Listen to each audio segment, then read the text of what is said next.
सब लोगों को यीशु साहब प्रेज द लॉर्ड, जय मसीह। आज के संदेश का विषय है तर्क वितर्क से बचें। तर्क वितर्क करना बहुत लोगों की आदत होती है। बहुत से लोग ऐसे होते हैं जो अपनी हार कभी नहीं मानना चाहते। और अगर हम लोग टीवी चैनलों की बात करें तो वहां तो तर्क वितर्क करने के लिए बाकायदे कार्यक्रम का आयोजन होता है। अलग अलग राजनीतिक दलों के लोग आते हैं, अलग अलग वैचारिक समूह के लोग आते हैं और राजनीति के ऊपर, अर्थव्यवस्था, सामाजिक व्यवस्था, अव्यवस्था, प्रशासन, विदेश नीति इत्यादि विषयों पर बहुत तर्क वितर्क करते हैं। तो अलग अलग वैचारिक पृष्ठभूमि के लोग अपनी अपनी तार्किक क्षमता का प्रदर्शन करते रहते हैं और जिनकी पहुंच टीवी चैनलों तक नहीं है उनके लिए सोशल मीडिया उपलब्ध है। ऐसे जो टीवी चैनल में आते हैं वे सोशल मीडिया में भी बहुत एक्टिव रहते हैं। लेकिन सोशल मीडिया तो सब लोगों के लिए खुला हुआ है और लोग अपनी बौद्धिक योग्यता का जब तब प्रदर्शन करते रहते हैं। कई मसीही हमारे आसपास भी मिल जाएंगे जो तर्क वितर्क करने के रोग से ग्रस्त रहते हैं। जी हाँ, बाइबल में इसे रोग की संज्ञा दी गई है। मैं पढ़ना चाहता हूं पहला तीमुथियुस अध्याय 6 3 और 4 पद। यहां इस प्रकार लिखा है, यदि कोई भिन्न प्रकार की शिक्षा देता है और हमारे प्रभु यीशु मसीह के ठोस वचन तथा भक्ति के अनुसार शिक्षा से सहमत नहीं होता, वह अहंकारी है और कुछ भी नहीं समझता। उसे वाद विवाद और शब्दों पर तर्क करने का रोग है। और इसके आगे भी बहुत सारी बातें लिखी हुई है। तो यहां पर प्रेरित पौलुस ने अपने आत्मिक बेटे को बताया कि बहुत से लोगों को तर्क करने का रोग होता है। तो हमें तर्क वितर्क से क्यों दूर रहना चाहिए, ये मैं आपको बताना चाहता हूं। पहला कारण है कि जब तर्क वितर्क होता है तो क्या होता है।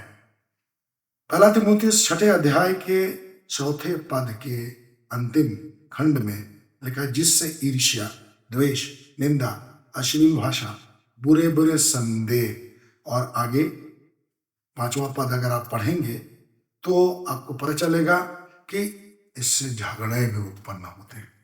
तो ईर्ष्या उत्पन्न होती, द्वेष, निंदा, अश्लील भाषा का प्रयोग होता है और बुरे बुरे संदेह लोगों के हृदय में घर बनाने लगते हैं।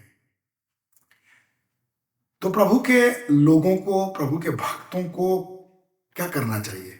अपने आप को ऐसे माहौल से दूर कर लेना चाहिए, क्योंकि जब तर्क वितर्क होता है तो मानसिक स्तर पर बहुत सारे बाण चलते हैं, बहुत सारे तीर चलते हैं, आघात प्रतिघात होता है, वाद विवाद होता है, विचारों का लेन देन होता है और उसके बाद यह बहुत दफा झगड़े में तब्दील हो जाता है।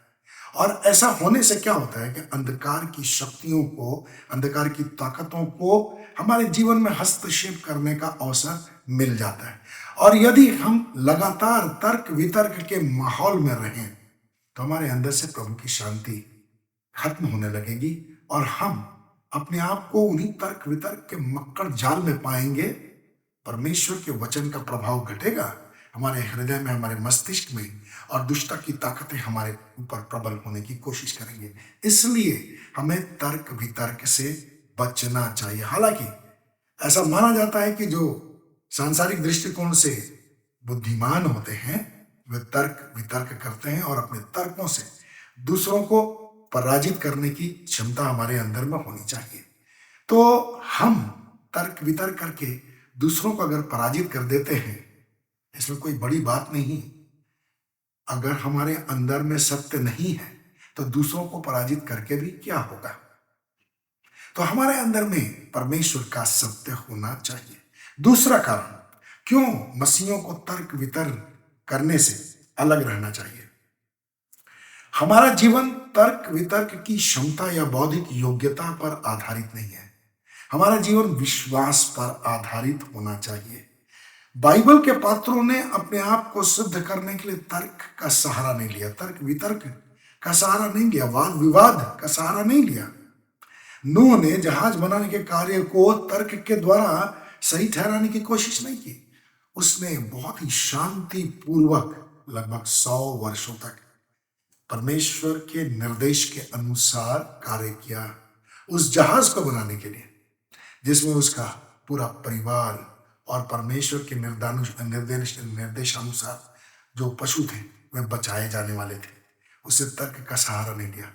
तर्क के द्वारा हम 100 साल तक जिंदा नहीं रह सकते। हमारी तार्किक क्षमता इतने दिनों तक बनी नहीं रह सकती, लेकिन विश्वास के द्वारा हम बने रह सकते हैं। विश्वास के द्वारा हम स्थिर रह सकते हैं। इब्राहिम ने तब भी तर्क का सहारा नहीं लिया। जब उसने देखा कि उसके भतीजे लूत ने बहुत अच्छी हरी भरी भूमि अपने लिए चुन ली है, उसने विश्वास का सहारा लिया। विश्वास से उन्होंने कदम बढ़ाए। दूसरा तीमुथियुस दूसरा अध्याय 14वें पद में प्रेरित पौलुस ने अपने आत्मिक पुत्र को क्या सलाह दी? उसने उसे सलाह दी, उन्हें इन बातों का स्मरण दिला और परमेश्वर के सामने उनको चेतावनी दे कि शब्दों के बारे में तर्क वितर्क न किया करें, जो व्यर्थ है और सुनने वालों के लिए विनाश का कारण है। शब्दों के विषय में तर्क वितर्क ना करें। कभी कभी ऐसा होता है कि कुछ लोग जब राजनीतिक प्लेटफॉर्म पर होते हैं, भाषणबाजी कर रहे हैं, तो कोई शब्द गलती से उनके मुंह से निकल जाता है और उसके विरोधी उसी शब्द को लेकर के बहुत तांडव मचाते हैं। कई बार किसी शब्द को लेकर के मसीही जगत में भी बहुत ही तर्क वितर्क चलता है, लेकिन यहां प्रभु का सेवक प्रेरित पौलुस अपने आत्मिक बेटे को यह बता रहा है कि शब्दों के बारे में तर्क वितर्क ना करें। तो हमें क्या करना चाहिए? विश्वास से परमेश्वर की बाट जोहनी चाहिए। विश्वास से हमारा जीवन आगे बढ़ेगा। तर्क वितर्क करके द्वारा हम तर्क वितर्क करके अगर किसी को पराजित भी कर देते हैं, लेकिन हमारे अंदर में सत्य नहीं है, विश्वास नहीं है, तो हम परमेश्वर की दृष्टि में सही नहीं है। मेरे प्रियो, तो प्रयास कीजिए कि आप तर्क वितर्क न करें।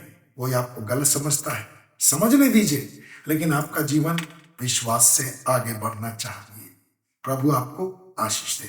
Hallelujah, praise the Lord.